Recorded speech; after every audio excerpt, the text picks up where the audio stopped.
Hi guys, welcome back to the point. Today we are going to do WWE Smackdown live episode that was held on January 24th, 2017 in Toledo, Ohio. So I'm really excited for this because this is the last Smackdown before a Royal Rumble this weekend, coming weekend, and oh boy, am I excited for the WWE Royal Rumble, 30th Royal Rumble. The card is stacked, and this SmackDown is building up to that Royal Rumble. So what happens in the opening segment? We see the WWE SmackDown General Manager Daniel Bryan was going to bite an apple, and Miz interrupts. Miz is furious that the star power that he is not being treated as good as he should be, and he had to share locker rooms with the supporting characters, supporting superstars, which he told them to clear out very soon. So he's pissed about that and asked Daniel Bryan that what you're going to do about it. So Daniel Bryan said, okay, let me see. I think I will give you a rematch for your Intercontinental title with Dean Ambrose tonight. So Miz looks impressed. Oh, now you are talking? Okay, let's make this a disqualification match, no disqualification match. That's what Miz wanted it to be, a no DQ match. But Daniel Bryan had other ideas. What he said is, oh, no DQ match because you want Maurice to interrupt or help you win the title. That's not gonna happen. But as you said that other supporting superstars are beneath you, and for your stardom they are getting their salaries paid. Let's make it a lumberjack match. So that's how it started, guys. So first thing that we get to know in today's SmackDown, the main event will be an Intercontinental Lumberjack match versus Miz versus Dean Ambrose. So I don't know, Lumberjack match is quite interesting. After a long time we are seeing a lumberjack match that is happening. Is quite different, and yet again we get a SmackDown main event, a title match, and that's what makes SmackDown interesting, right? So that's how it goes in the beginning. I dig. Then was the time for the match between Randy Orton and Luke Harper. As we know, last week what happened between the Wyatts, Randy Orton lost the match because of Luke Harper's interference, and that's when things got heated up, and Bray Wyatt had to come in between and he had to hit Luke Harper. Then he announced that both of them will face each other next week's SmackDown, and that's what is going to be right now. Randy Orton and Luke Harper facing against each other, and the Wyatt family came down together. There was no separate entrance. Bray Wyatt with Randy Orton in one side and Luke Harper in another side. The bell rings and the match starts. They both go on each other and trying to outwit each other, and Bray Wyatt was in the ringside in his rocking chair with a straight face, giving no emotions, giving no favoritism to his brothers, any of his brothers. Well, the match goes on, and Luke Harper tries to give a discus clothesline, and Randy Orton catches him and gives him an RKO, and that's where he wins the match.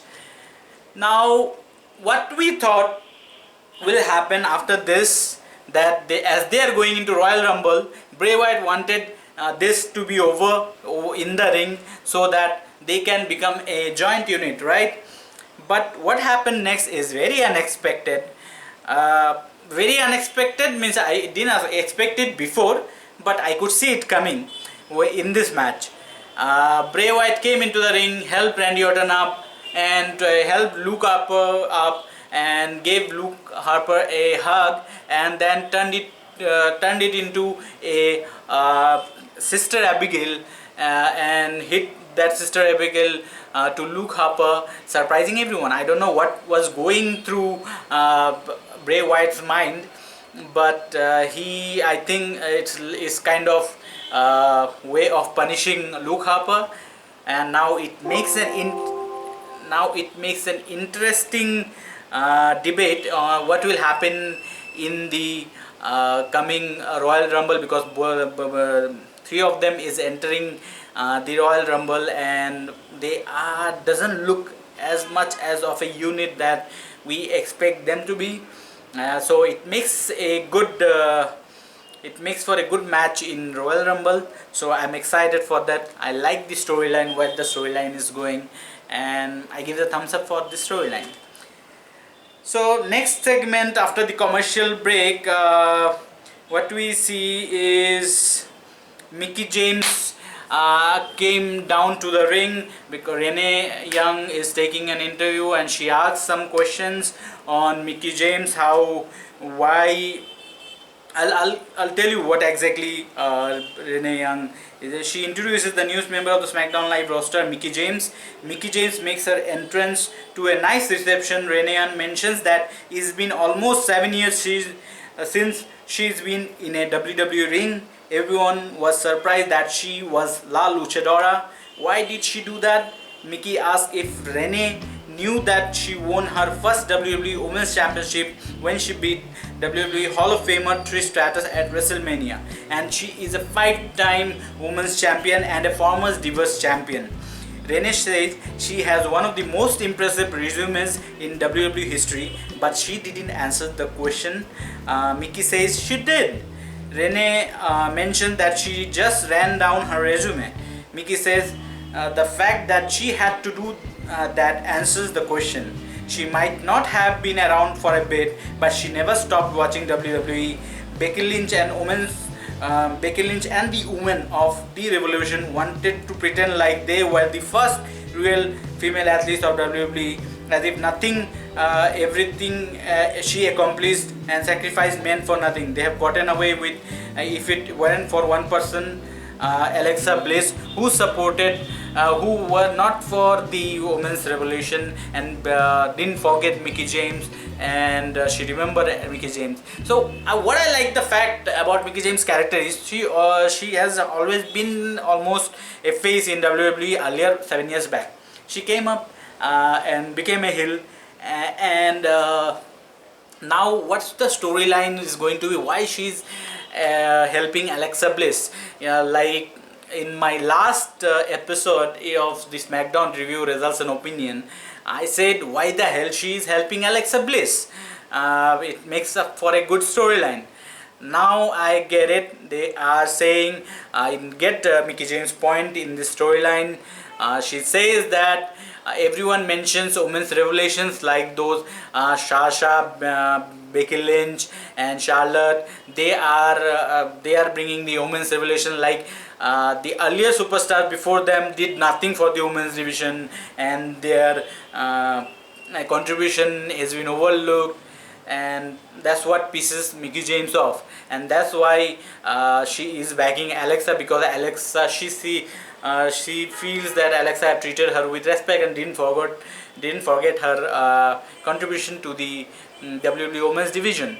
So this makes for an interesting storyline for me, and it is very nice to see Mickie James back in the ring. While the conversation was going on, Becky Lynch music hit, and she runs down the ramp and attacks Mickie James.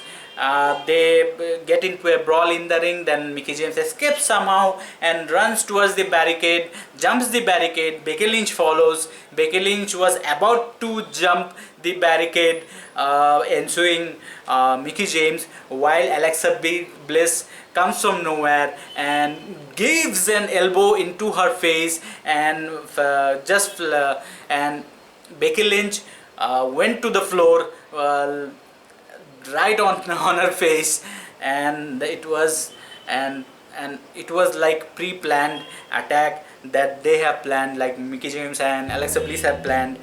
They come into a ring, give a beat down to Becky Lynch, and Mickie James takes the mic and reminds her that always stay ahead of the game, always plan ahead of the game. It was a nice segment. Now is to be seen what follows after this with the storyline, but I love this segment. It was interesting, it was something new. Then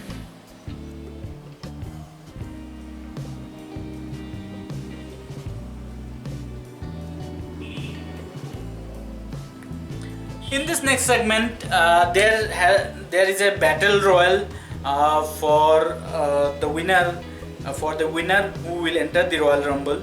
The battle royal was between Heath Slater versus Rhino versus Mojo Rawley versus Victor versus Connor versus Aiden English versus Simon Gotch versus Tyler Breeze, Fandango and Kurt Hawkins. None of them mattered. Means if they enter or don't enter the Royal Rumble, none of them mattered to me. I knew after the battle royal started that they are going to push Mojo Rawley to win the battle royal, because from the last week Straight Talk SmackDown Talking Smack Point show, I got to when Mojo Rawley was there, I understood that WWE will push Mojo Rawley as a singles competitor, and that's why they have made this match and pushed Mojo Rawley to win this match. If you ask me personally, I don't care that much for this segment. Mojo Rawley, if you see the level of competition, the level of legends in the battle royal, and then you put Mojo Rawley in the match, I don't see what Mojo Rawley will do in the battle royal just to get eliminated by someone else. So it was okay. This segment was only okay for me. Coming up next was Ajstyles, who will come down and call out John Cena. So Ajstyles comes out, calls out John Cena ahead of the Royal Rumble. He makes his way to the ring. We see replays of John Cena dropping him with an attitude adjustment last week on SmackDown Live, and Ajstyles chants breaks out in the arena. Styles says before he calls out John Cena, he got to get something off his chest. You would think as a WWE champion he wouldn't have to deal with things such as this. The Royal Rumble poster, if you've seen the Royal Rumble poster, is shown that Styles is all the way back in the back row, and Styles is furious over this. Styles sarcastically praises Shane McMahon for showing him some respect. Styles then stops and calls out John Cena. John Cena makes his way to the ring to his usual mixed blown reaction. I love John Cena. If you can see, it's my custom made t-shirt for John Cena. I love coming out of John Cena. So Cena stands in the ring as the crowd chants, "Let's go Cena, Cena sucks, let's go Cena, Cena sucks." This goes on for a few minutes. Styles cuts him off before he can really speak. Styles says we don't need to hear another one of Cena's speeches. Monday morning, he turned on the television to see him on the Today Show. What does he hear and see? A replay is shown from the show where they don't know Styles' names and calls him a guy from Atlanta. Means the co-host of the Today Show with John Cena. A guy from Atlanta. Styles says Cena has forgotten who he is. He is the phenomenal Ajstyles. He is the champ that runs the camp. He is the unbeatable, unstoppable champ that he has held down SmackDown Live since he's been gone. Nobody missed Cena. The funny fact was, when he said that nobody missed Cena, the whole crowd of Toledo, Ohio, started chanting his name, Cena, Cena, Cena, which made him to change his stance on this. And AJ Styles said, okay, somebody misses Cena, I got that wrong, maybe. That was funny. Anyways, Styles says that must get to him that he's the man on the show and not Cena. Every time Cena get in the ring with him, he knows that he's better man in it. Each and every time Cena has come up with an excuse like Styles doesn't play fair, he wasn't ready to come back from an injury. Styles says Cena is a sorry excuse for a wrestler. Yeah, he mentioned wrestler, not a superstar. Styles says Cena is a sorry excuse for a wrestler. Cena smirks at that. Styles makes fun of Cena's shirt. What does he have to do and earn some respect around here? Styles complains that what he have to do to earn some respect around here. Will he get respect when he beats Cena at the Royal Rumble? He's fought for everything in the WWE. At the Royal Rumble, he's not settling for an inch. He's taking a foot and putting up Cena's ass. That's the statement that Ajstyles made. Now, what I'll have, Cena starts. Now, it's time for Cena's promo where Cena talks. That's what I love. The man cuts some excellent promos. Hear it. I'll say verbatim what Cena said, and it was a kick-ass promo. Cena says the champ is a little tense tonight, complaining that he doesn't get any respect. He says, how many times has he come to the ring and 10,000 people tells him he sucks? Styles will try as hard as he can, but if he fails, it will be his fault because he buried him. Styles has been hot for 6 months where his healthy plays down for a decade. A guy like Styles can stand in the ring and call him a sorry excuse for a wrestler. Why? He didn't put time in on the indie scene. Cena said he wasn't built for the indie scene. He was built for WWE and moments like right now. Regardless of how good Styles think he is not on his level or level below him. Cena has gotten more done in the day than Styles has in entire career. Cena just puts in the work and shuts mouth. Cena says he doesn't give a damn about a poster. Styles is just a guy holding onto the championship because he let him. That's a bold statement, but it was a well written and well spoken statement. Cena says he doesn't give a damn about a poster. Styles is just a guy holding onto that championship because he let him. Styles is so original and just like every other guy before him that hates him but does whatever he can to be him. Styles is also just the guy that will find out on Sunday what everyone knows, that there's only one John Cena and he's a very bad man and his time is now. Cena then walks off while his music plays. That was some kick-ass promo, man. That's definitely got the show back on track. Great final segment for Styles and Cena before their big match on this Sunday. That's probably as close to a heel John Cena as you can get, because we all know John Cena will not turn into a heel. I think Cena will wind up winning this, but after the tongue lashing Styles just received, I wouldn't be surprised with him coming out on top again. Styles had classic after classic throughout this first year in WWE and deserves to be a marquee style match at WrestleMania. Nothing is more marquee than a WWE Championship match. This was an out and out great segment. Obviously my heart wants John Cena to win and level the record of 16-time WWE World Champion. But let's face it, guys, he is doing a lot more for WWE from the outside nowadays, also from the inside, because he's a crowd puller. Kids love him. He's been there for more than a decade, but he have not won a championship for a long time, and I'll not be surprised if he wins this one. It will be great for the crowd, for me also. But I'll not be surprised if AJ Styles returns, retains the championship, and John Cena loses the match. But why I say John Cena will win this match, because I see them feuding over a couple of months, and it goes to WrestleMania for a final showdown. That's what I think. Anyways, this segment was great. I love the promo by cut from by both of them, and I'm happy that they're making it more and more real day by day. That's what SmackDown does, and that's what Raw doesn't do. Next match was a kind of match. It was versus Kalisto and the newly turned heel Dolph Ziggler. The match starts, and then within a few seconds Dolph Ziggler super kicks Kalisto and he wins.